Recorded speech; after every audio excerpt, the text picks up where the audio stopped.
Yeah.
All rise.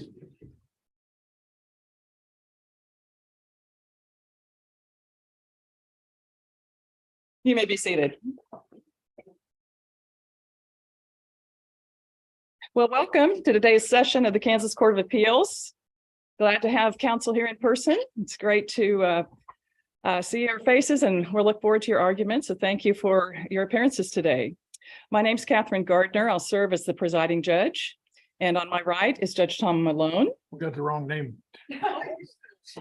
Yours is fine. Oh, sure enough. See, I even tried to debate with the other. attorneys. Yes. And see, and on my left is Judge Stephen Hill. So we sit in order of seniority. So these things are important. More senior, and that's not often that Judge Hill is the less senior judge. Not often, Not often, but today. but she's the boss. That's right. I'll be keeping time. That's all that means. We have three other panels of our court also meeting today. Some in Topeka, non-argued docket, and then other panels in Kansas City and Wichita, as is fairly typical. So with that said, we will go ahead and call. We just have two cases on our docket this morning. The first is 125120, State of Kansas versus Cody Michael Dagand.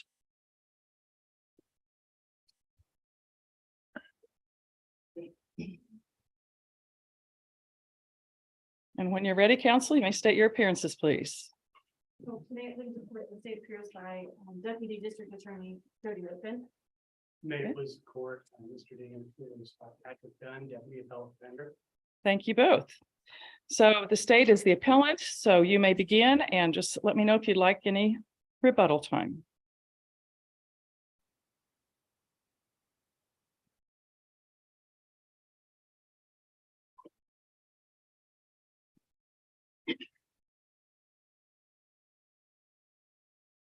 Good morning, may it please the court. Your Honor, I would request 2 minutes rebuttal, please. Two, you may have that. Thank you. This case is before this court today on a state's appeal. Not often that I get to go first. So it's a criminal history issue. This is about the scoring of a 2018 criminal threat conviction from Kansas. And in the present case, the defendant pled guilty to burglary to a vehicle and theft. A PSI was completed, and it listed the defendant's criminal history score to be a B, and that included the 2018 criminal threat conviction from Kansas. The defendant filed an objection to the inclusion of this criminal threat in the PSI based on State versus Bodiger, and that holding that that the reckless version of criminal threat is unconstitutional. The state filed a response and included several attachments and argued that the criminal threat was properly classified as a felony, attached the indictment, the amended indictment, the journal entry, and the plea hearing transcript. Let me interrupt you if I could, because I would have most prosecutions in Shawnee County are initiated through a grand jury, correct? And that's why there's an indictment in this particular case and not a complaint filed by the district attorney. Am I correct in that? I don't know if I can say most, but many are. Yes, we do. And at least in this particular case, there was an indictment. Yes, Your Honor. And the indictment was couched in the language both intentional and reckless, correct? Yes, Your Honor. And when Degan, is it Degand? Is that how we pronounce his name? Or Degand or, I'm saying Dagand. okay. When Mr. Degan pled guilty, he pled to both. That's our position. All right, In that's the your alternative, position yeah. now. And I find that intriguing because can you be convicted of true crimes when you have been charged in one count? So by entering a plea of guilty, you're guilty of two crimes. Is that what your argument is? I think it's the alternative means issue. So I think you can be convicted under the charging the way that we did the criminal threat here. The alternative means is the reckless and the intentional. But basically, you're well beyond that in your later argument in your brief. You're arguing that, look, you entered a plea of guilty to both of these, you're guilty of both. We throw out the one that still leaves the intentional one remaining. That's basically what you're arguing, isn't it? Yes, I think so. So I'm intrigued by that. It seems to me logical that you're saying, hey, if you enter a plea of guilty and you're in the alternative like this, you're convicted of two crimes. Yeah, and the intentional proves necessarily the reckless because it's the higher mental, culpable state. So yes, that is our Well, position. it's not an included offense. You wouldn't say that it's included as offense. No, it's just intentional. I mean, intentional is the highest and then reckless falls under that. So if we've proven the intentional, then we've proven If the you're talking reckless. about mental states, yes, but not in terms of lesser included offenses or something of that nature. No, All right. So the error by the trial court was what? Or by the sentencing court? not including this as a person felony in his criminal history score. Now,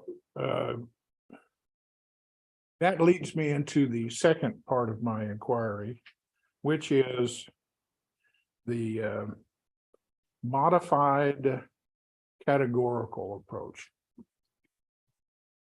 Yes, Your Honor. Do you think then that the court going through all of this is finding facts? And should that not be submitted to a jury to be found unanimously and not by a court? Well, I'm going to blank on the case law, but I think it's under the Apprendi de Camp, that line of case law, that under the modified categorical approach, we can look at certain documents, which the judge did here. So not everything. We couldn't throw the affidavit out there, but looking at. You put in an affidavit, didn't you? That was the basis. I don't believe we had the sentencing court look at that. The record will speak for itself, but I thought it was just the indictment, the amended indictment, the journal entry, and the plea hearing transcript, which I believe are all documents that you can look at when you are determining which element or which version of a crime a defendant is convicted of. So, because I think what you're having the court do, the sentencing court do, is make a finding of fact, right? This is intentional. The fact is, this is intentional criminal threat.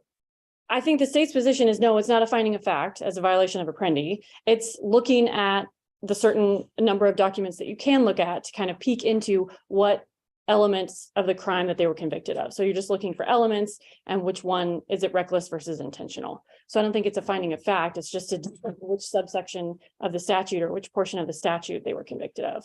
I think this court and the Supreme Court has done that many times in these cases and other cases to look at criminal history score when we're looking at which subsection of a statute that they're convicted of. And then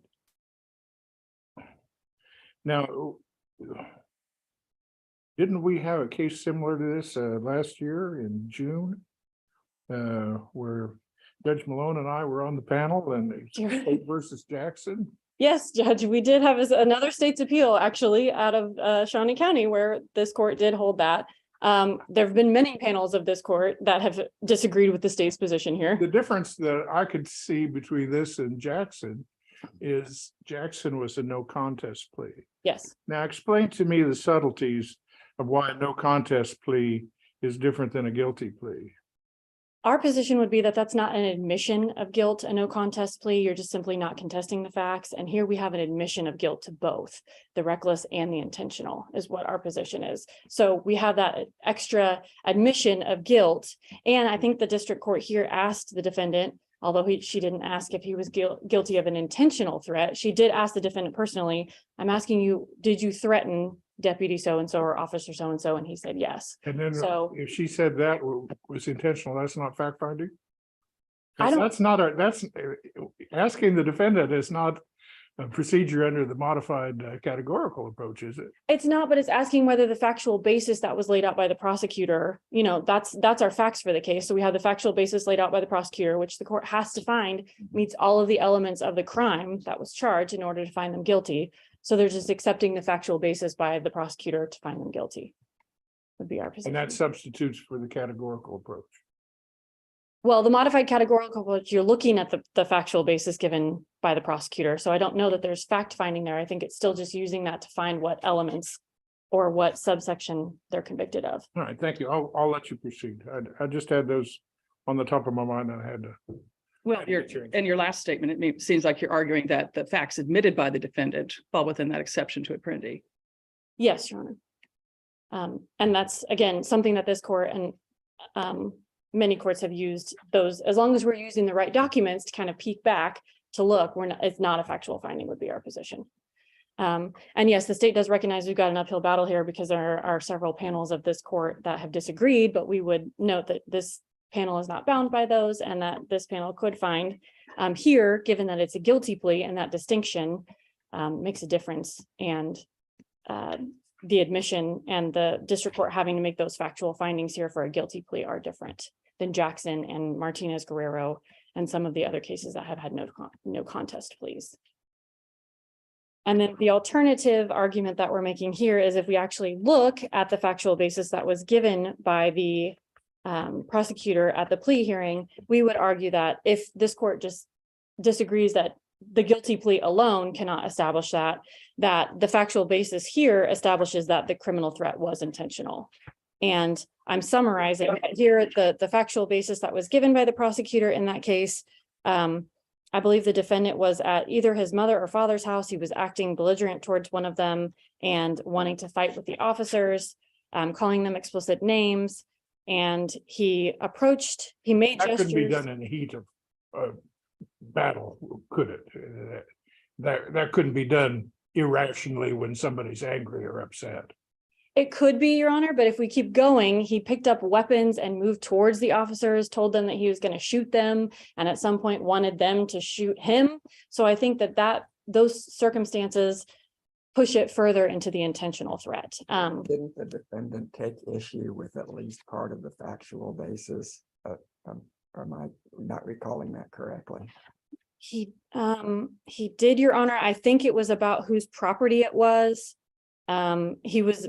He was talking about that was my mom's property. My mom was allowing me to be on that property. And then whoever John Roush was telling him to get off. So I think he was having issue with whose property it was and whether he could be there or not with the threat that he made towards the officers, the gestures, the picking up the garden shears and advancing towards them. And I think that pushes this into an intentional threat rather than just a reckless heat of the moment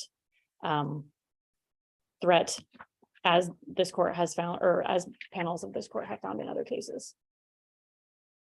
And I don't know that I have any further presentation other than just, yes, the guilty plea, our position is that makes a difference and is distinguishable from the other cases that this court has found. But the state has not met its burden, but I'll just mention also that it's preponderance of the evidence here, so we believe that we have met that burden. And then if this court disagrees that the plea itself, the guilty plea does not establish that burden, we believe that the facts here make it an intentional threat, or that this court can find by preponderance of the evidence that this threat is intentional. So we would ask this court to reverse the district court's decision and change his criminal history, or count this as a person felony, which would make the criminal history score of the defendant here be a B instead of a C. Thank you, counsel. Thank you.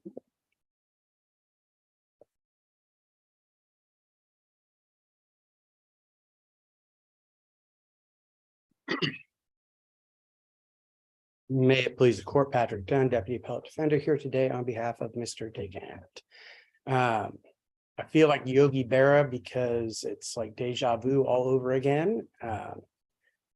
Judge Hill, I'm having the same memory as you of being here about 8 months ago on this exact same issue.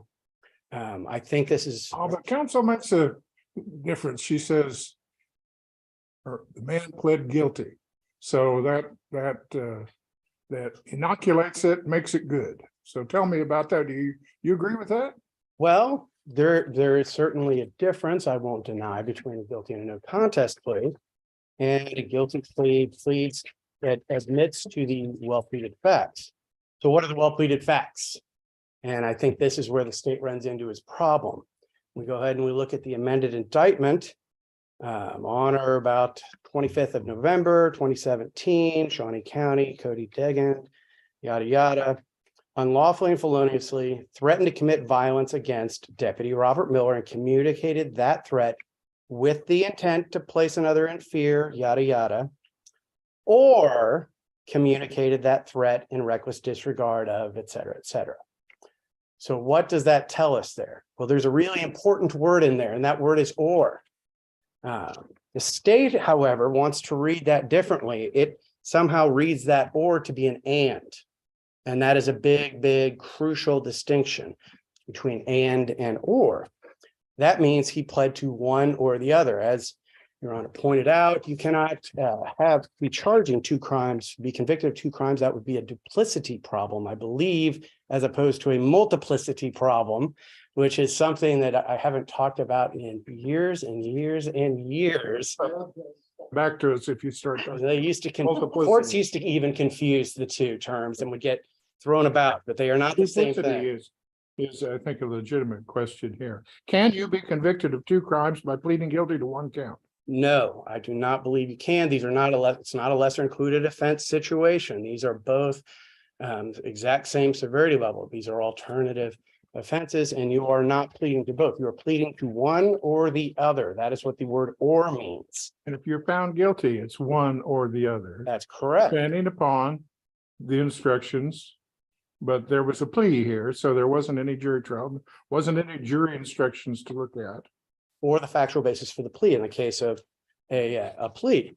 Now, so if we undertake a modified categorical approach, which is exactly what the district court did here, and the state is correct, they had the state presented the indictment, the amended indictment, the plea colloquy, and the journal entry of Kansas Sentencing Guideline journal entry of judgment.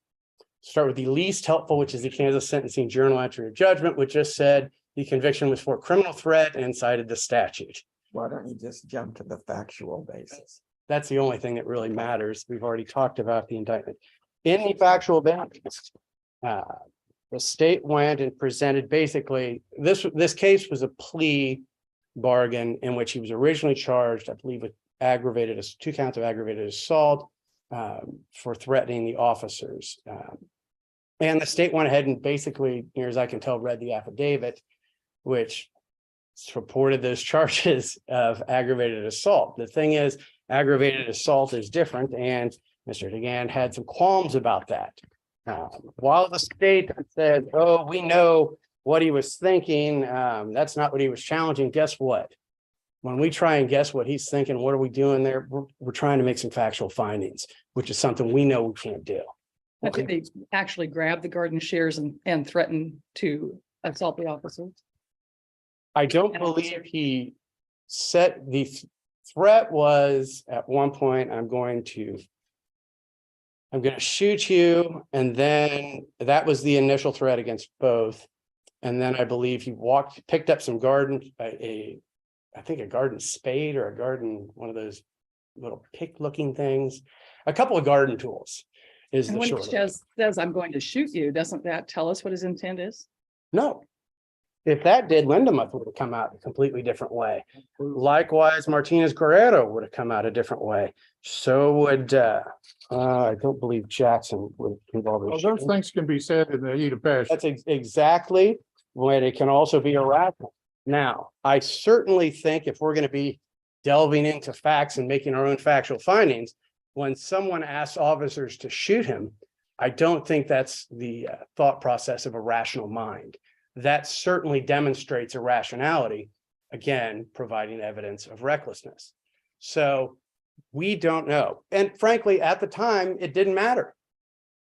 This is 2018. We're in life before Botger. At that point in time, any district judge, no district judge, I should say, would be faulted with accepting this factual basis for criminal threat because it supported it. It doesn't matter if it's reckless or intentional. That doesn't matter in an alternative means situation in that point in time. You wouldn't have had a problem. If it was a jury trial, if there was some evidence of recklessness, some evidence of intent, we wouldn't be reversing an alternative means. There's sufficient evidence of both. So we just don't know because it didn't matter. If the judge had asked your client at the plea colloquy, did you intentionally threaten to shoot the officer? And he answered yes. Would that be sufficient? No, Really? because no, the distinction is not did you intend to communicate the threat? It's the underlying intent be underneath the threat. And I don't know if I just made things more confusing in the way I said that. I was gonna ask, is anything short of that good enough? But you're saying. But that's even exactly that what wouldn't- happened here. You're saying that even that wouldn't be good It's enough. not whether the threat was in the intentional, it was, did he intend the victim, the officer, to be placed in? Correct. Exactly. That is the specific intent that you're talking about. Yes. Not whether he made the intent. Yeah, it's not that you recklessly communicated, you accidentally said something. That's not what's reckless. What's reckless is I said something and, oh, I should have known that that would have placed someone in fear, that was that statement could terrorize someone. That's what intentional. reckless is. That's what reckless is. Yes, I should have known that. I didn't intend to do that, but I should have known that. That's what making that communication in reckless disregard is. Intentionally communicating the statement, yes, I meant to say that. But what my intent in saying that is what we're talking about here. And in fact, that's the judge did ask, the trial judge asked, because that he thought with all the confusion going on, it's pretty clear the judge just said, okay, look, here's the deal. We want to distill this. And this is all that mattered at the time, too. Again, remember, it didn't matter whether it was intentional, what he intended with the threat. He said, did you intend to communicate that threat? And he said, yes, I intended to communicate. But that doesn't tell us anything now. And that's the problem here. So Probably difficult to prove intent then, wouldn't it? I think it's when we go to what we can find with the Shepard was the U.S. Supreme Court case that kind of gave us what we could look at that the Topeka and subsequent cases talk about. They have to be proven facts. And when it comes to something that's circumstantial evidence, that's not something that's lends itself to just saying, okay, that meets elements, because circumstantial evidence is open to interpretation. When the state says we can look at this and discern the elements, it's when it's indisputable that this is what this is. And that's where we can those other trial cases, Johnson, cases like that weren't criminal history cases can provide, and Lindemuth can provide us with some guidance with as to, okay, it can't just be bluster. It can't just be an irrational statement to be necessarily an intentional statement like the state wants this court to find. The state wants this court to look at this statement, interpret that statement and say, nah, it absolutely had to be intentional. When no, he could have just been really upset that, hey, I'm on my mom's property. I should be able to be here and be doing this stuff. Why are you all hassling me about this? And he's spouting off, not actually intending to terrorize people, but basically venting. Do you agree that the state's burden here is to show that it was intentional by a preponderance of the evidence? Statutorily, that's their burden. I think we give a lot of lip service to it, but it's still because there is an apprendi aspect of this, it really comes down to beyond a reasonable doubt. But that's really irrelevant to me because they can't do it either way.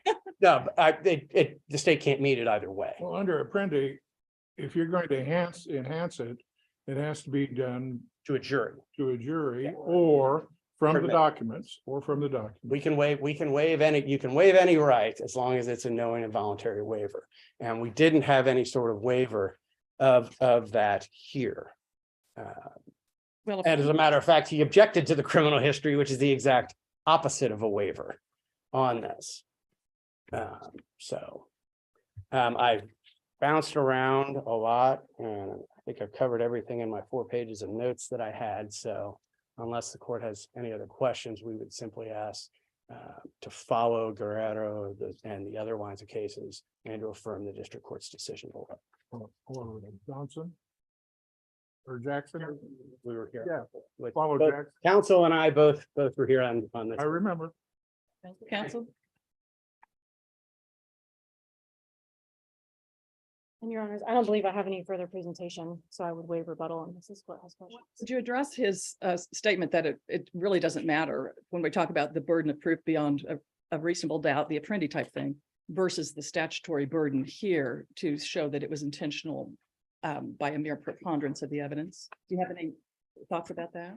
I think in our brief, your honor, we made clear that should be considered a statutory. Criminal history is guided by Kansas statutes, and that's when the defendant objects, it bounces back to, the burden shifts back to the state to prove by preponderance of the evidence. So Yeah, we think this is, but you are limited. There's no constitutional rule that requires the state to prove criminal threat was not reckless. Explain that to me, will you? we don't have to, I guess our point is we don't have to prove a negative. We just need to prove by preponderance of the evidence that this is intentional. All right. Because the unconstitutional version is the reckless. Thank you. Thank you. Your Honor. Thank you, counsel. We appreciate your arguments and we'll take the case under advisement and get you an opinion when we can.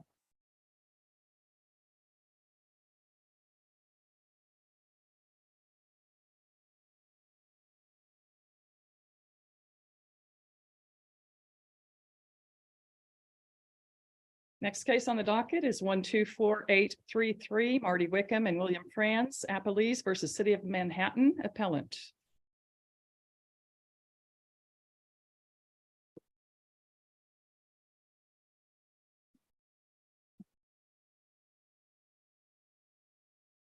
If you're ready for appearances, please.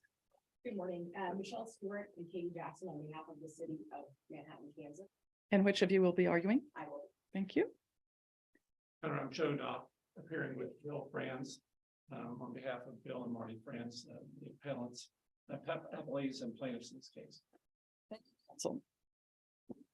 Appellant, you may begin and just let me know how much, if any, rebuttal time you'd like. I just did 2 minutes if possible. Your Very Honor. good. Thank you.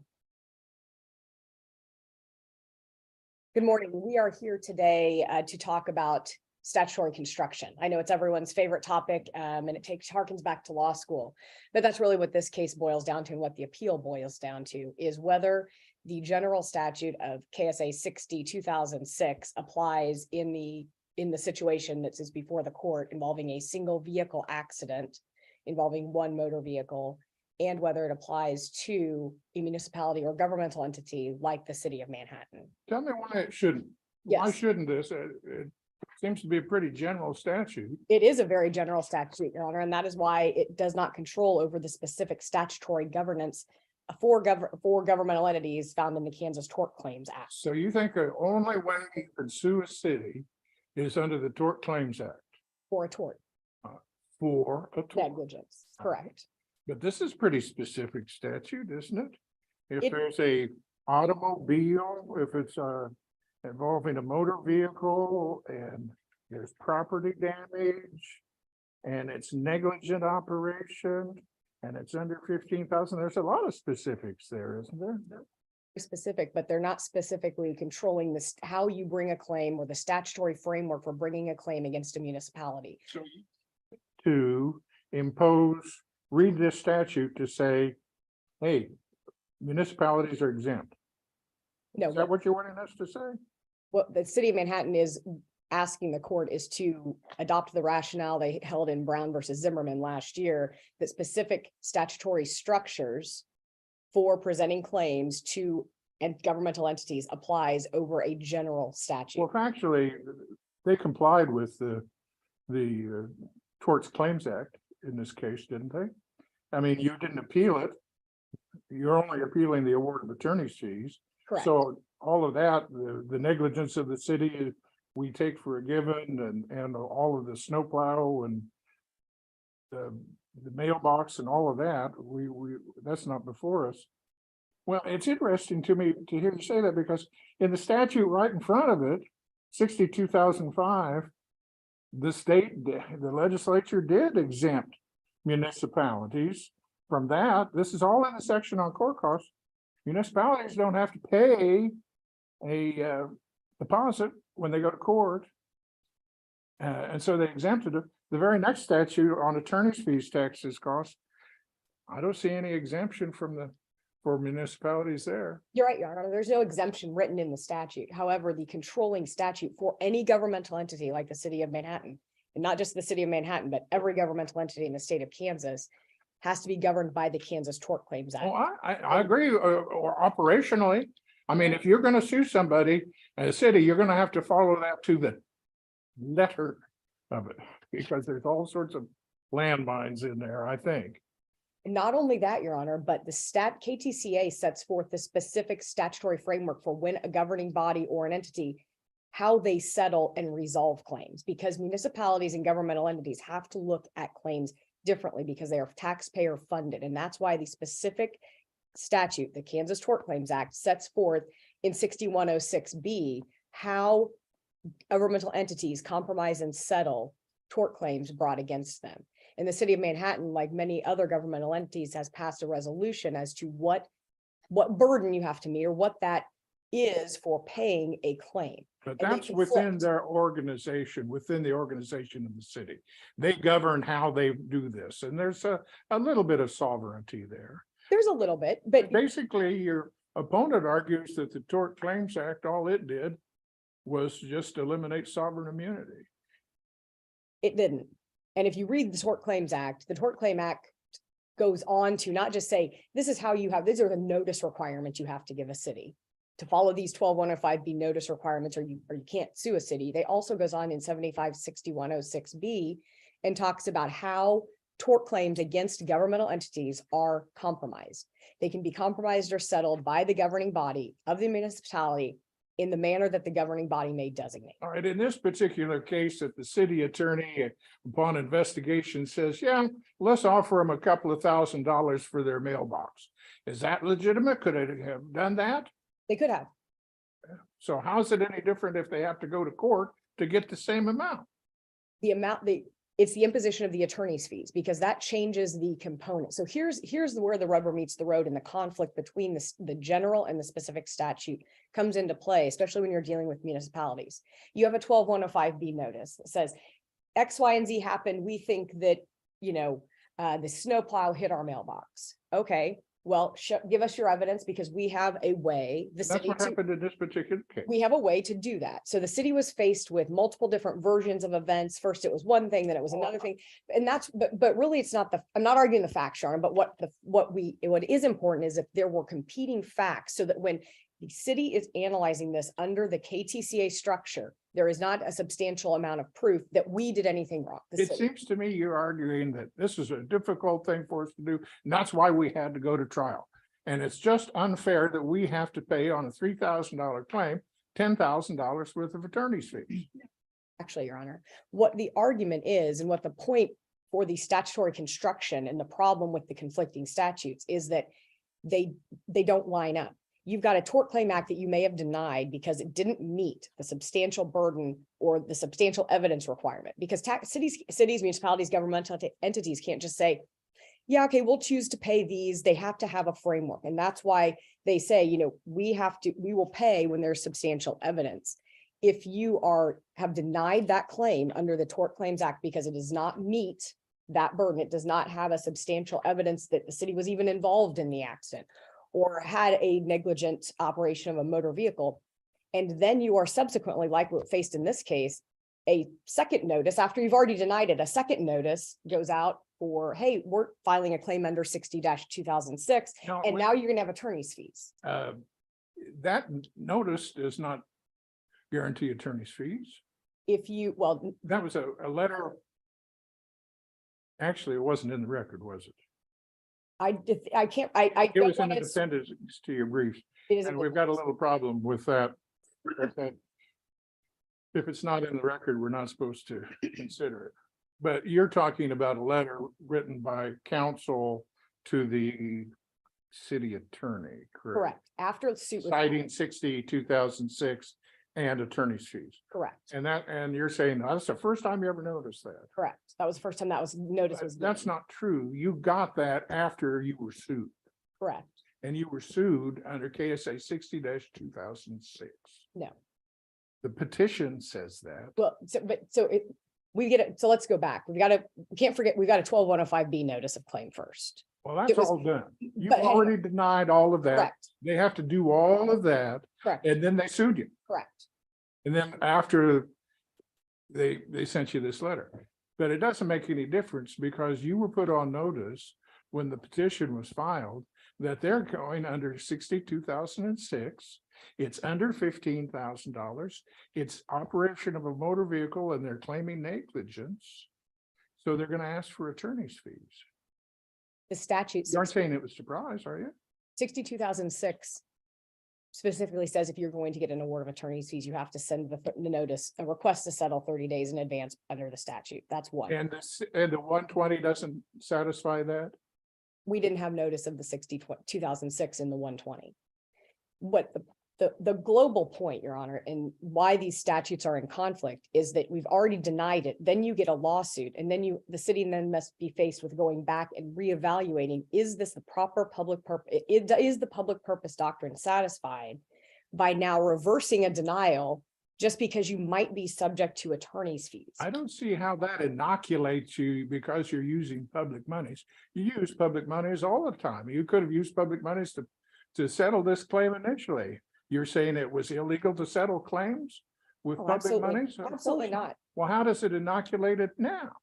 Your Honor, we're going far afield from is we've got the public purpose that every claim, not just motor vehicle claims, has to be evaluated to see whether or not taxpayer funds, public funds should be used to pay private claims. And if you just say we're going to pay all private claims, anything that's submitted, you're not meeting the public purpose doctrine because cities can't, and municipalities, governmental entities can't just pay any claim that is made. And this matter was tried to Judge Bosch, correct? And- That's correct. And you went through the pretrial process and all of this was discussed. You can't say you were surprised by a claim for attorney's fees, were you? I didn't say we were surprised by a claim for attorney's fees, whether that claim should have been applied in this situation. One where there has never been, and Judge Bosch even appreciated this, as did plaintiff's counsel. This issue has never been before the court because there has never been the statute has never been applied in a situation where you have a phantom vehicle or a hit and run accident involving a fixed object. Or it's never been challenged. I mean, it might be that it has been applied that way. We just don't have any cases reporting it. We don't have any guidance. The city has no guidance. Municipalities have no guidance. There is no guidance that says if you are, the public purpose, or excuse me, the purpose behind 60-2006 has been stated repeatedly by this court that it involves, it's very clear when you've got two motor vehicles involved, both people may be there, you may be contesting a minor property damage, and it's very easy for someone to say, well, you guys, you're both there, and now it's just a fight between the insurance companies, you guys are fighting over some small amount of money. Well, that's what happened here, No, isn't it? no. It's under $15,000. It's operation of a motor vehicle claimed to be, they sent you a letter early on, let's see, in, even before the 120, the Tort Claims Act notice, they even sent you a letter then.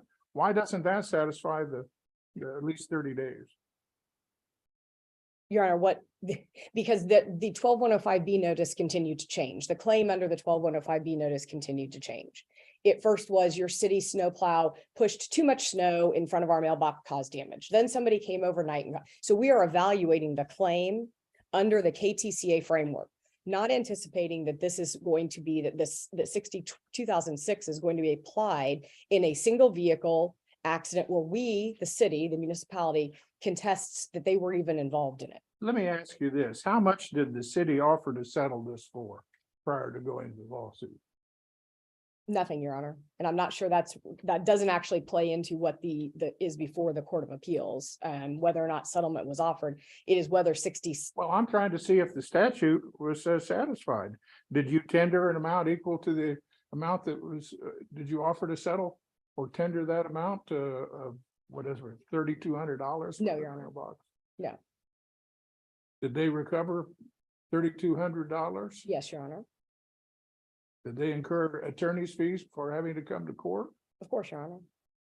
So why isn't the statute satisfied?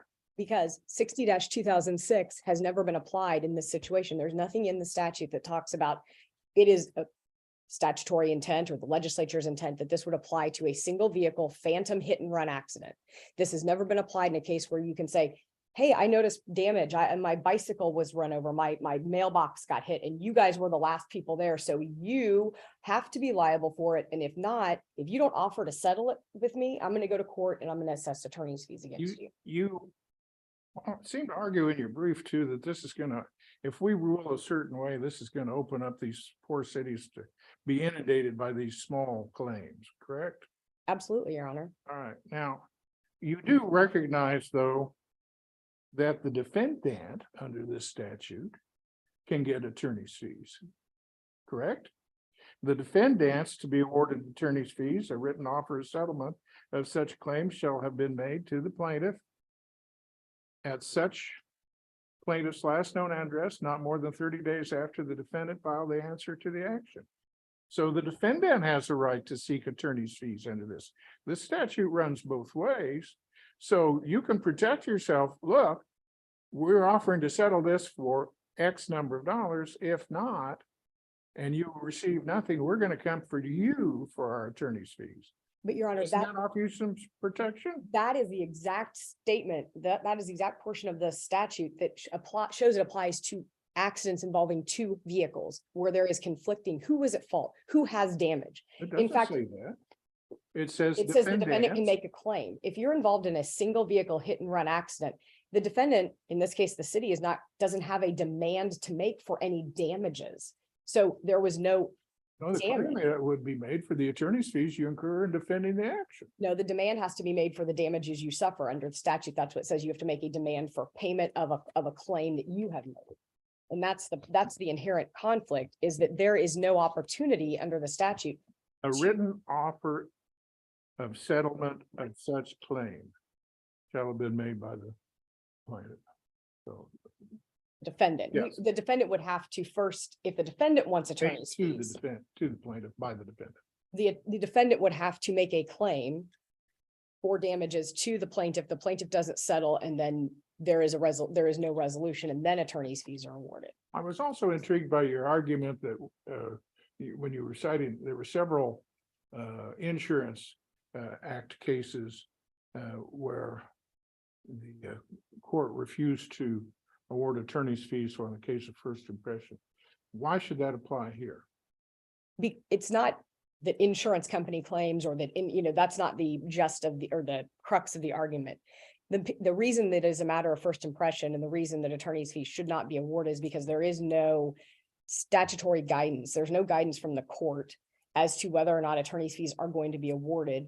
And the city of Manhattan had no notice that it was supposed to be, they were on notice that they were going to be paying attorney's fees. And again, going back to the Donahue and I believe Whitaker cases, where this court said this was a matter of first impression, and we are not going to, award attorney's fees, because that was not, it was the denial of the claim was done in good faith. Those are both cases that were dealing with some interesting questions of insurance law, weren't they? They were, absolutely. But based on the reported decisions in this court's finding that the purpose behind 60-2006 is to encourage settlement of just or well-founded claims, the city denied the claims because it did not meet the level of a just or well-founded claim based on the internal investigation. So you went to court and lost. Correct.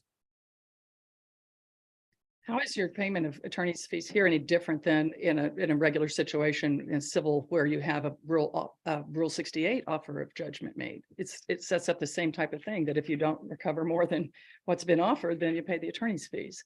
And this isn't an unusual type of thing to happen. An offer of judgment, I don't believe, Your Honor, requires a payment of attorney's fees. It may require payment of costs, but I'm not sure we get into the Right, cost, and then that burden does depend on the shifting. statute. If you're Right. a prevailing party, it has to define cost to include attorney fees. Correct, correct. Which is what this statute does. It's in the section on costs. It shall be, attorney's fees shall be awarded as costs. Correct. And I think the statute's designed purposely for that. Well, it is in conflict with the specific statute under the KTCA, which provides any governmental entity, that is the structure and framework for making claims, settling claims and resolving claims. And so a city is forced, like the city of Manhattan here, in saying, hey, we denied the claim because it did not meet the KTCA burden of substantial evidence that we were even involved in the case or that there was any negligence on the part of the city. And now once we're faced after the fact with a 60-2006 request or demand, hey, we're going to sue you and we're going to ask you to pay attorney's fees. The city has to then go back and say, okay, so has the public policy changed now that we may be threatened with attorney's fees? So I think the public policy position is bigger than just what happened in this lawsuit, whether you go to court and you won or lost. The point is you've got two conflicting statutes, a very specific, this applies to governmental entities. This is how you do it. This is how you bring claims. We have to allow this. The legislature has said we have to allow governmental entities to be able to settle, resolve these tort claims that are brought against them, because they have to look at claims differently than a normal business entity or normal individual, because they are dealing with public funds. Before you sit down, Yes. I wanted some clarification in one of your points. And that was the point about in their attorney fee request, they included fees incurred prior to the lawsuit. Explain that to me. So when we were given the award of attorney, the list that there were attorney's fees incorporated from in the award that were not for prosecuting the lawsuit, that would be for that. And that's not something that before the notice was given. All right, so it was fees that were incurred prior to the lawsuit being filed. Correct. Prior to the notice being And that given. shouldn't be included, is that correct? That's correct. Okay, I wanted to make sure I understood that. It seemed to me that in reading that you were just handed these affidavits for attorney's fees just before the hearing? That's correct. It wasn't given to you beforehand? No. Or took a brief recess and then that was it? About 10 minutes, Your Honor. Yes. I'll let you go over your time. Thank you very If you'd much. like to save your 2 minutes rebuttal, counsel, I'll give you extra time as well. Thank you. Yes, you're up.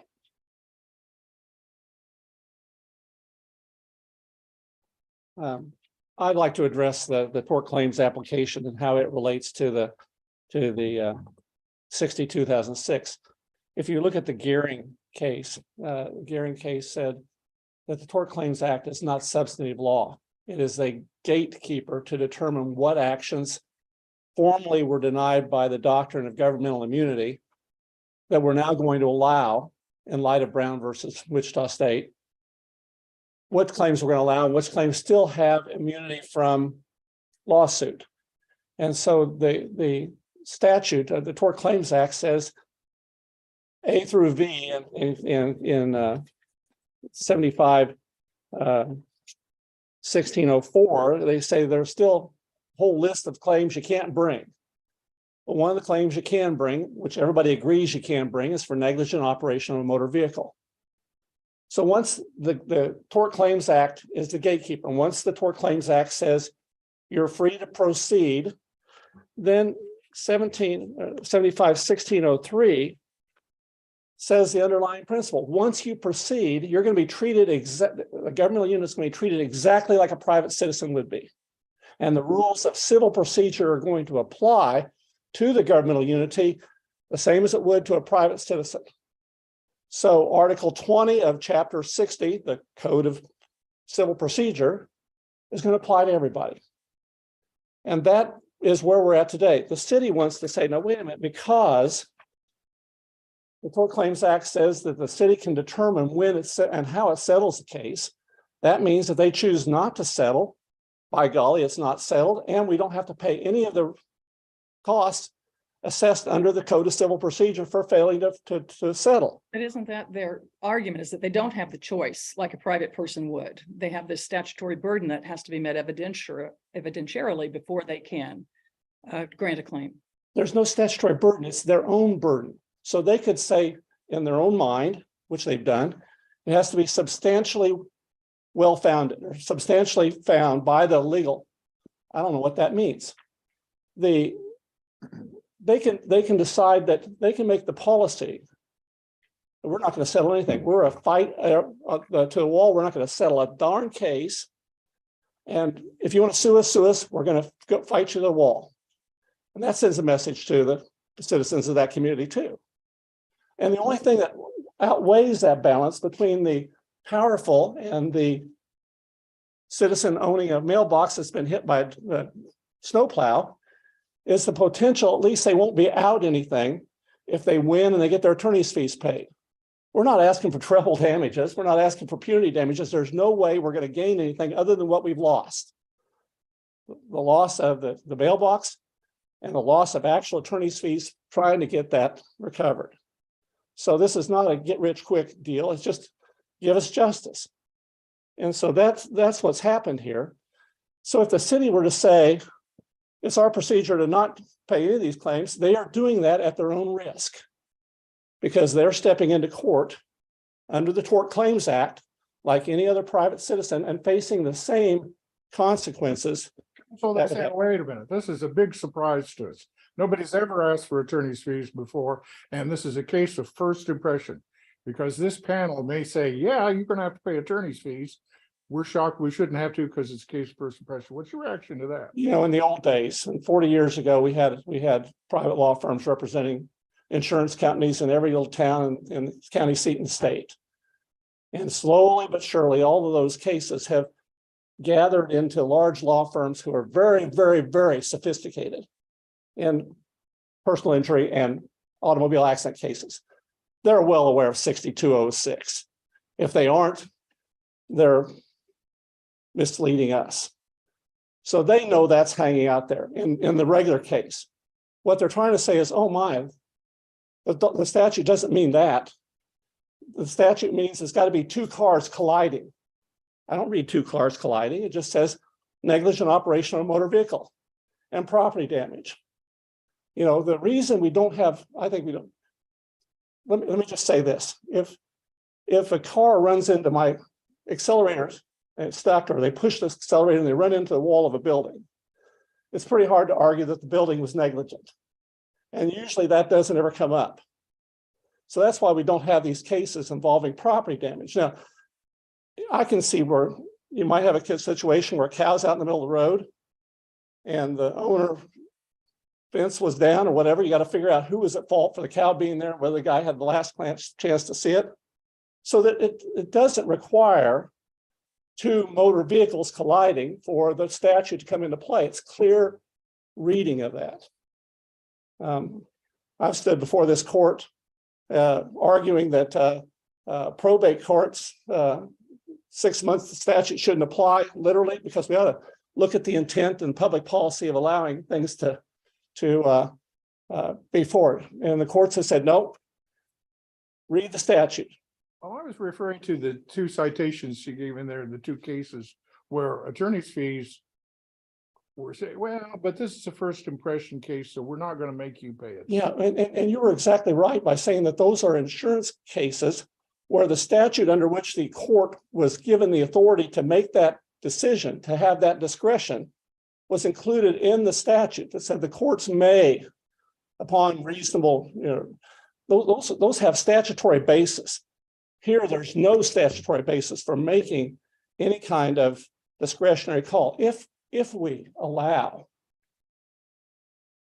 the first impression exemption, if we allow the hit and run exemption, and it's interesting to me that under the hit and run argument, if you hit something and you stay and you say, wait a minute, let's get this solved, under their theory, you're now potentially liable for attorney's fees for the property damage. But if you hit it and run and don't claim you did it, but we later have the videotape and we have the paint that matches, you're not entitled to attorney's fees because it was hit and run. And the only way you're going to prove under this theory apparently is that the perpetrator was innocent. He didn't know he did it. The snowplow didn't know he hit it, and therefore it's a hit and run, and therefore they shouldn't be held liable for it.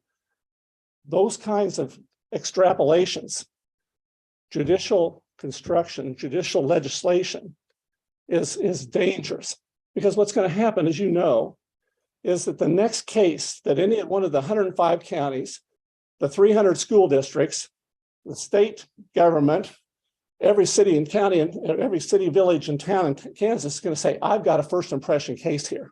And I challenge you to take us to court because we're going to take it all the way up to the Supreme Court to find out whether you're right or not. And he's not going to spend $15,000, $10,000 to be the guinea pig to determine whether or not it should be that way. And that case is never going to come up. He's going to say, okay, I'll just walk away. And then you have exactly what Judge Foth, Judge Bullock, and Judge Woolcycle talked about is the evil of the deep pocket being able to intimidate the small person with long delayed legal battles that they get tired of fighting and they just walk away. And we didn't walk away, partially because there was a zero offer. Had there been a $1,500 offer, a $2,000 offer, we're exactly right. We would not have taken the risk that a court would have found that they're only responsible for $1,000. And they may give us an offer of $1,500. And it's not a claim, it's a proffer of settlement. Had they made us an offer of $2,000 and we only recovered $1,000, we would have been paying their attorney's fees, I'm sure at a higher rate than my $200 an hour fee. Let me Because just, that's permitted under the statute. Correct. That's exactly the way it's read. Doesn't require a counterclaim. just to seize on that point, because I think opposing counsel interpreted that language of the statute differently, which says how the defendant gets fees. For the defendant to be awarded attorney fees, a written offer of settlement of such claim shall have been made to plaintiff. The Such claim, the is plaintiff's claim, yes. Yes, I mean, it is a onerous, and that's the beauty of this statute, is it forces both parties to take a hard look and a serious consideration before they start litigating a minor claim. Before you sit down, counsel, could you comment on the included fees that were incurred prior to filing of the lawsuit? You know, That's the point. my argument there is that I don't think I can file an intelligent, ethical petition without doing some investigation and work and doing the preliminary steps that it takes to get the petition ripe for filing. And so I think all of that work from the time, I think that the fees are from the time we sent the letter, the first letter, the 1205B letter, all the way up through the investigation and the filing of it. And so I would submit that that would be part of the. And I want to see if I got my facts correct. You sent a letter with a claim to the city on January the 6th, 2020. Correct? Right after the accident, And that was denied. correct? And then you sent another one on February 18th, 2020, and that was also denied. Right. The first one was sent Either of by the those- plaintiffs. Yeah. Do either of those satisfy the requirements of 2006? I think it's A1. The issue is whether or not the defendant sends an offer back. I mean, we sent them a notice of claim and they did not send any kind of proffer, any kind of settlement of that claim.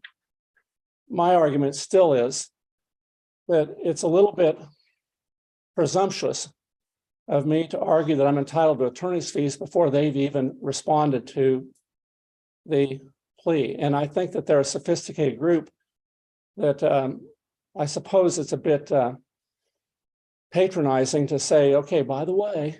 Well, under the statute, it says a written demand for the settlement of such claims containing all of the elements. And that's the $3,200 for the property damage. Did that satisfy I believe it did, because either of those letters or the tort claim that you filed? I think they satisfied them all, because what I can't do is I can't say, oh, by the way, under Kansas KSA 60- discovery, if you fail to do something, I can get sanctions for attorney's fees for failing to do discovery. I shouldn't have to list all the possible things that they can do wrong under this code of civil procedure and be held responsible for attorney's fees before the critical elements have happened. And the critical element here is they made no offer of settlement prior to the filing of the claim. At that moment, and only at that moment, did the possible entitlement of attorney's fees under 2006 mature, become in existence. Up to that point, it's one of those other sanctions under the Code of Civil Procedures just hanging out there.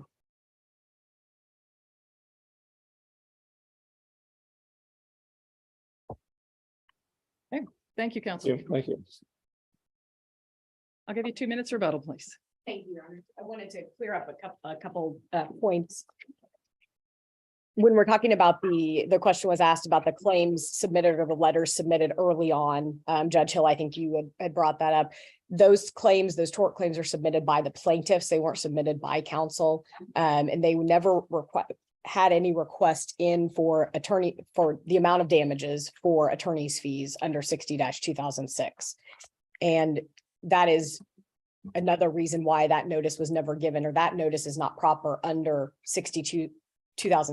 They made a notice of claim under the Tort Claims Act, which is the statutory guideline for all of the 300 school districts, the very small towns and villages, Claflin, Kansas, where my mom grew up. You know, I know these small towns and small entities. That is the same statutory authority. This is not the evil that Judge Bullock was talking about remedying when he's talking about insurance companies. You were talking about this municipality, a governmental entity that has to look at claims differently. They have to look at claims from a public policy perspective. And the Attorney General has written the opinion that you can't just use public funds to pay private claims just because you want to. That's the problem when you're bringing claims against the governmental entity or, you know, the school district. There may be people who are sympathetic. There may be people that you want to help, that you want to pay. Then you get into well, who do you know? Do you know the mayor? Maybe I'll pay your claim and not the other claim. There has to be a way for cities to say, this is the policy, this is how we're uniformly going to handle claims brought under the Tort Claims Act.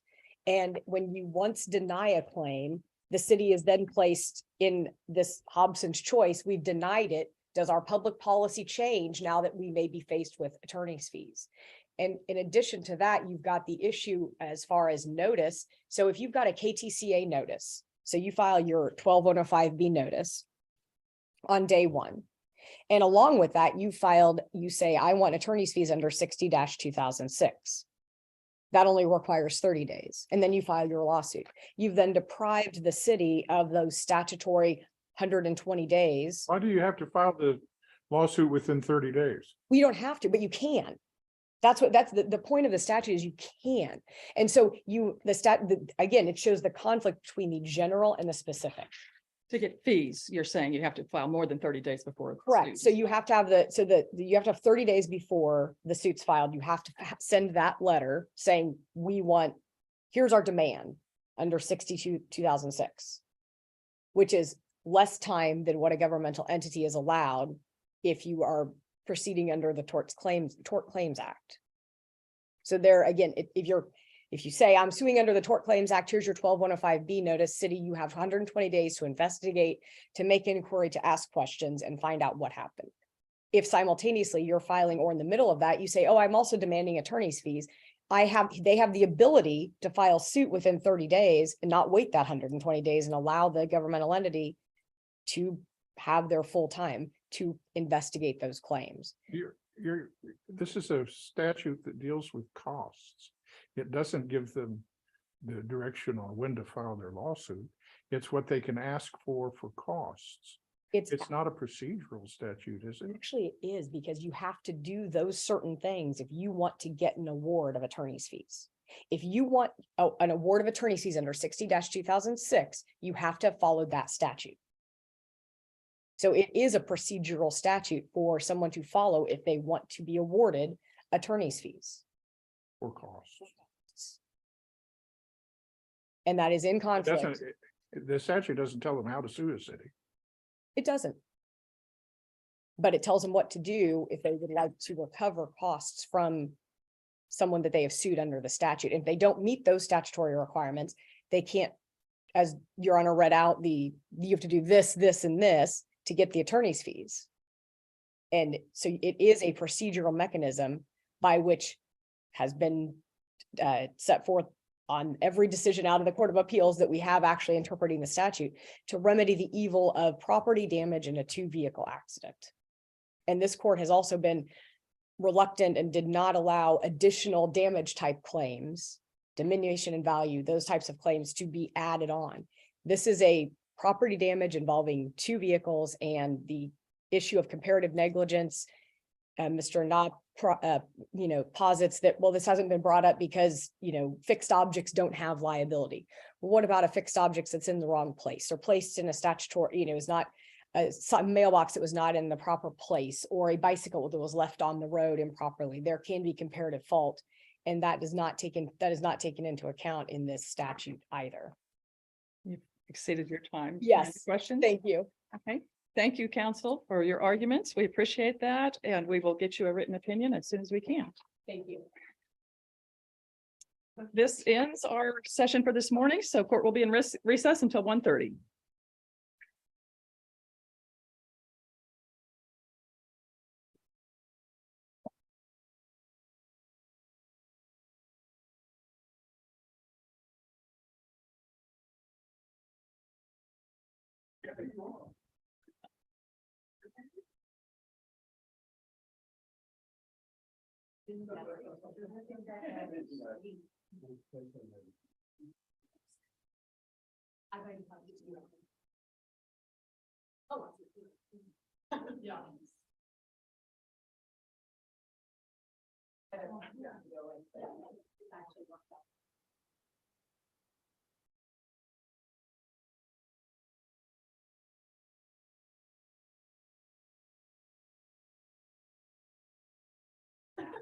Are you also going to sit? Okay. See ya. Okay. But I left Jen, I actually, I'll just pop in and make her, but I left her first.